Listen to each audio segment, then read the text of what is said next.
स्वराज है जिसको महात्मा गांधी ने हिंद स्वराज कहा था। डॉक्टर हेडगेवार ने 1920 में पूर्ण स्वराज्य का प्रस्ताव लाने का प्रयास किया था नागपुर कांग्रेस अधिवेशन में, परंतु जब वो नहीं स्वीकार हुआ तो वो बात अलग हुई। तो ये स्व का तत्व है, अभी तक इसका संघर्ष जारी है। और यदि प्रधानमंत्री जी ने कहा कि अमृतकाल है, 75वें वर्ष से लेकर जब 100 साल पूरे होंगे 2047 में, तब तक भारत को अपने वास्तविक स्वरूप में आना है, तो वो स्व तत्व दिखना चाहिए। इसीलिए मैंने कहा था कि हो गए हैं स्वप्न सब साकार कैसे मान ले हम, टल गया सर से व्यथा का भार कैसे मान ले हम, वेश वाणी तत्व दर्शन दूसरों का यह सभी ले, विकृति को हम ग्रहण करते निज प्रकृति को आज भूले, इस विदेशी नकल को अब अस्मिता क्या मान ले हम, हो गए हैं स्वप्न सब साकार कैसे मान ले हम। और उसमें चुनौती कौन बता रहा है? राष्ट्र को सब लोग भूले, स्वार्थ है युग मंत्र सारा, वर्ग जाति विभेद की अब बह रही है कलुष धारा, इस अमा के तिमिर को अब अरुणिमा क्या मान ले हम, टल गया सर से व्यथा का भार कैसे मान ले हम, हो गए हैं स्वप्न सब साकार कैसे मान ले हम। इसलिए फिर मैं करना क्या है?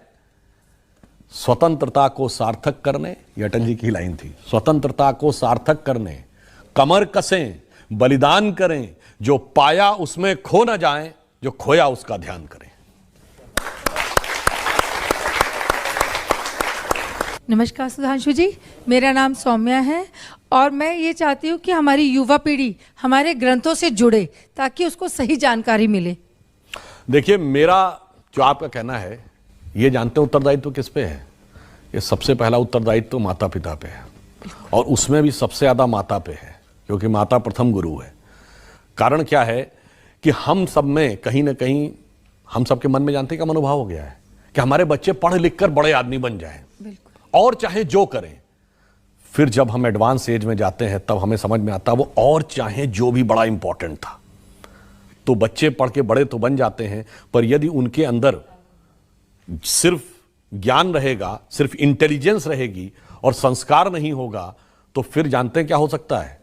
बहुत इंटेलिजेंट आदमी भी गलत दिशा में जा सकता है। डॉक्टर होके अफजल गुरु बन सकता है, चार्टर्ड अकाउंटेंट होके याकूब मेनन बन सकता है, सॉफ्टवेयर का जानकार होके बुरहान वानी बन सकता है, और एरोनॉटिकल इंजीनियरिंग का जानकार होके खालिद शेख और मोहम्मद अट्टा भी बन सकता है, और बहुत अरबपति खरबपति बन के भी ओसामा बिन लादेन बन सकता है।